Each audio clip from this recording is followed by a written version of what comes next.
এই কথাটা যদি আজ তুমি মন দিয়ে না শোনো, কাল হয়তো অনেক দেরি হয়ে যাবে। কারণ আমরা সবাই ভুল করি, কিন্তু ভুল বুঝে নিজেকে বদলানোর সুযোগটা সবাই পায় না। রাসূলুল্লাহ বলেছেন, সবচেয়ে শক্তিশালী মানুষ সে নয় যে লড়াইয়ে যেতে, বরং সবচেয়ে শক্তিশালী সে যে রাগের সময় নিজেকে নিয়ন্ত্রণ করতে পারে। আমরা খুব সহজেই রেগে যাই, অল্প কথায়, তুচ্ছ কারণে। মা বাবার সাথে উঁচু গলায় কথা বলি, স্বামী স্ত্রীর সাথে কটু কথা বলি, আপন মানুষদের কষ্ট দিই, তারপর বলি রাগটা এমনি চলে এসেছে।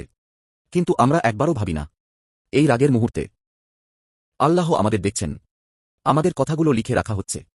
রাগ দমন করা দুর্বলতা নয়, রাগ দমন করাই হল ঈমানের আসল শক্তি।